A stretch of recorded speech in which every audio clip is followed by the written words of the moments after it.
So I'm Stephanie Deutsch. I'm the medical director of the Nemours Care Program, which is the Children at Risk Evaluation Program. And I'm going to be talking to you a little bit about taking your career to the next level, training and support for the clinician-scientist. I don't have any disclosures or conflict of interest. And I just am going to spend a couple of minutes talking about the clinician scientist role in translating research outcomes to clinical practice, some workforce challenges, training, funding, institutional support issues that impact clinician scientist development. I'm going to talk about the Medical University of South Carolina Master of Science in Clinical Research Training Program, and then detail my personal experience with that program and some strategies to enhance career development. So, if you haven't already read this article, there was a great article published in Academic Medicine in October 2019 by Wegmans et al. Entitled Critical Gaps in Understanding the Clinician Scientist Workforce.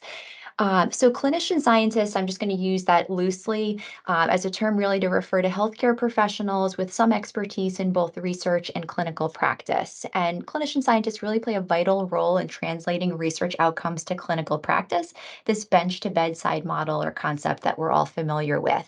And it's really premised on integrating scientific inquiry with bedside care and those lived experiences of patients. So the clinician really in their role at bedside can uniquely identify and then effectively address through some scientific investigation those priority issues that really directly impact our patients and families. And so we, consider that ensuring clinical relevance in our scientific inquiries. And then we use this research generated knowledge and evidence to impact broader clinical practice. But there have been a lot of concerns about sustainability of clinician scientist workforce, and that's been in the literature for decades, and it's detailed in this manuscript if you have the time to read it. And really, there's been a declining number of clinician scientists across all sectors, academia, industry, government, with some concerns about use of funding. And the literature indicates that the average age at which clinician or physician scientists enter the workforce has really increased over the past couple of decades. And part of that has to do with standards for clinical practice, rigor of training, residency, fellowship, highly competitive nature of biomedical research, limited research training opportunities, and then limited funding. And so it's really hard to prosper and to perform well in these two worlds of healthcare and science. And it's hard to do that also with sustained funding.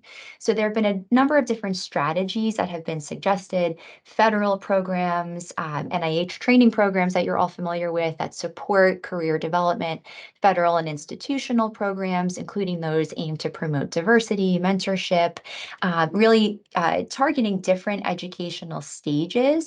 But there continues to be big concern that, sort of our pipeline of clinician scientists is threatened by funding.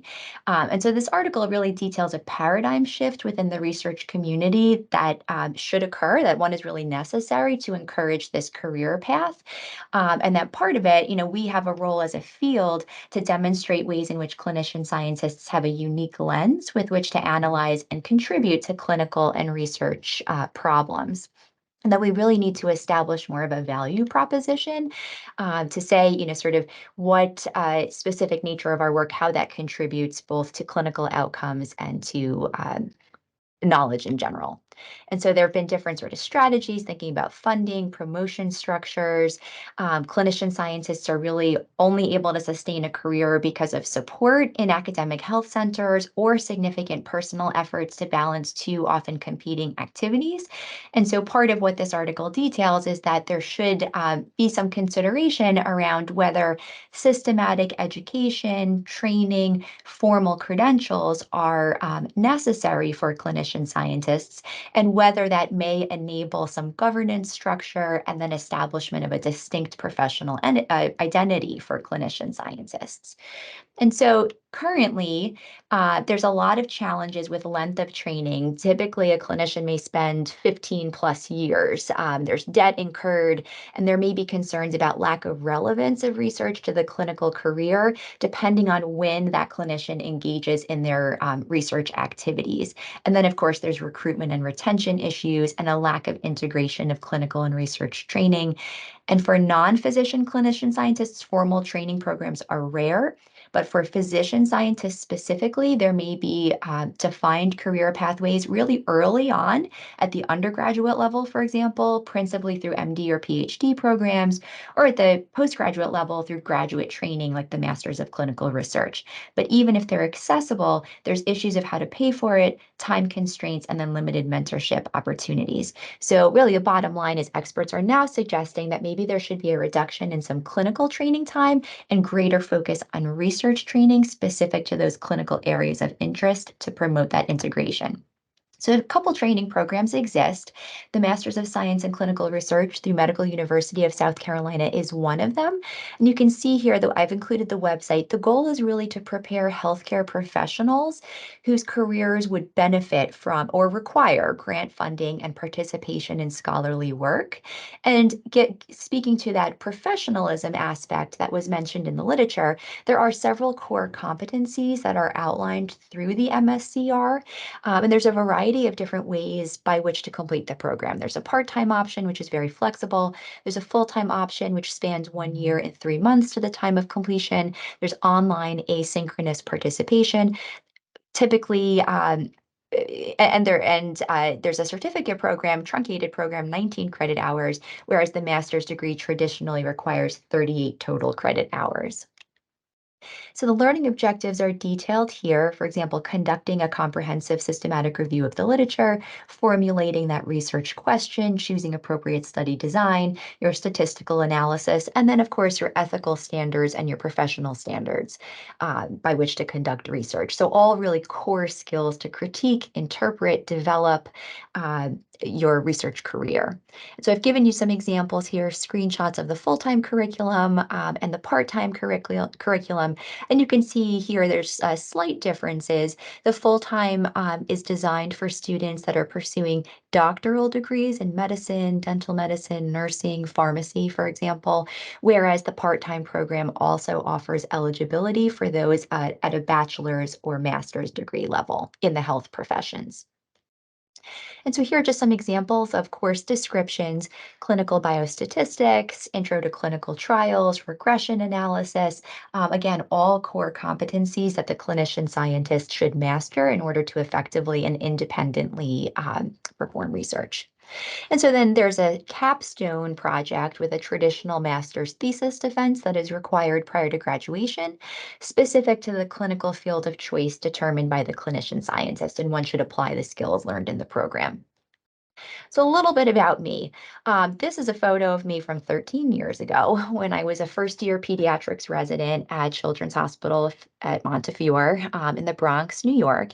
And I had a rather roundabout route to medicine. I was originally interested in political science, government relations, and advocacy. And I actually graduated from Georgetown University thinking I was going to end up on the Hill, advocating as a lawyer my entire life.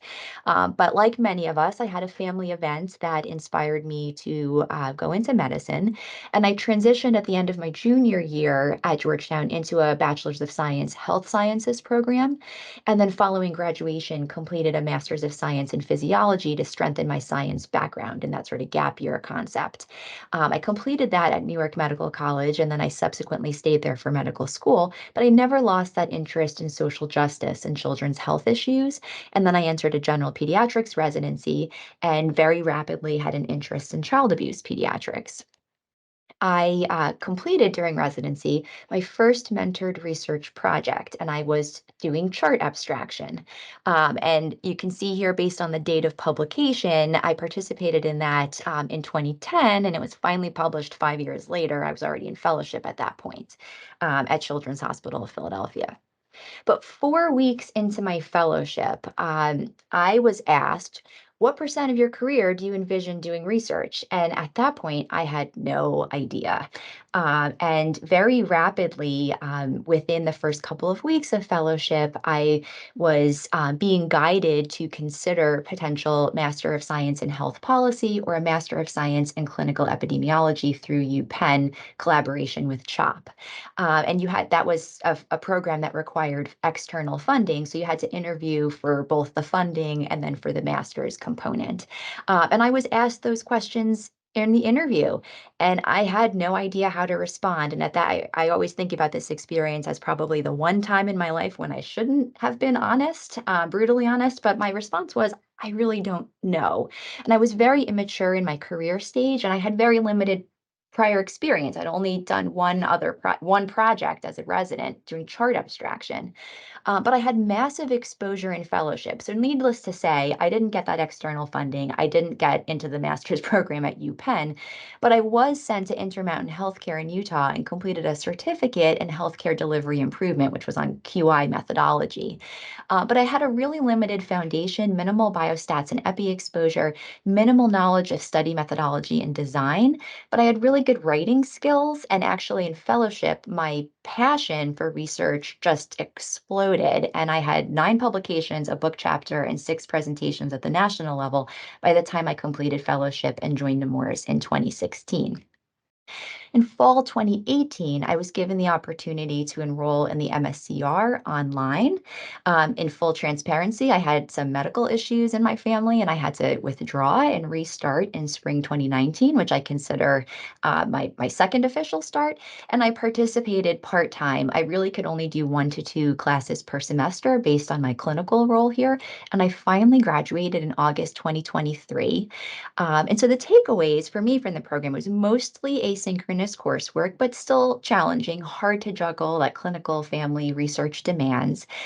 There were online lectures, typically 1 to 2 hours per week, homework that typically spanned 30 minutes to 1 hour, frequently graded. There were examinations online, open book that reinforced those general principles, certainly opportunities for extra credit, homework correction, often Teams meetings for live participation through online forums and chats.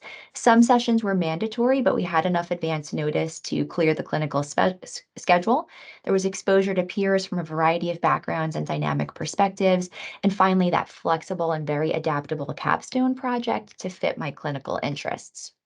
I found biostatistics and regression analysis most useful, covered a variety of analytic techniques and output from statistical programs, but there was limited instruction regarding like command entry. And so the program does indicate that it anticipates you'll still be utilizing a professional statistician during your data analysis.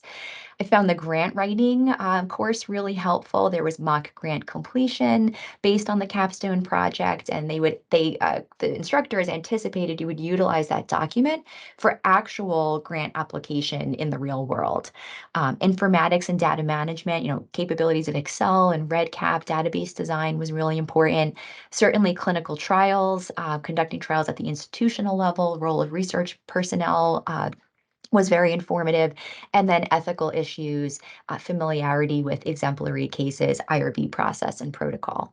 So during the course of the master's, I did complete 2 mentored research projects utilizing the National Center for Fatality Review and Prevention, a CDC-funded data set. And I did 2 studies on infant fatalities. And that involved a core research team at Nemours, so me as PI, with a research assistant supporting chart and data abstraction, and then a statistician through the Excel program. And both were submitted to pediatrics a couple weeks ago in anticipation of a special issue on infant fatalities later next year. And so funding, for this program can be internal and external. And I guess the big question I'll kind of leave you with is, with my timeline, I was always kind of thinking to myself, how would I measure success? And I'd say that even upon graduation, all of us, myself included, have a lot to learn. So the master's is not a panacea, but it certainly builds a solid foundation. I've continued to make mistakes in my projects over the past couple of weeks. I'm continuing to vet ideas across colleagues. Even recently read Biostatistics for Dummies, and I included a screenshot on that later on the slide. But I'll say overall, the program builds confidence. And I recently provided this quote to Erin and Rob that I feel better equipped to develop and execute my research studies using a variety of designs independently. And I have an enhanced ability to foresee issues with study design and statistical testing. I feel more equipped to engage in educated discussions with statisticians and other senior researchers across the campus. Um, So I strongly recommend consideration of structured training. I think this is in line with the literature that really training opportunities are available to support success as a clinician scientist and overcome some of these existing workforce barriers. But we really need to think about how we, as a research community, can continue to integrate clinical and scientific thinking to benefit our patients. And I'll end it at that.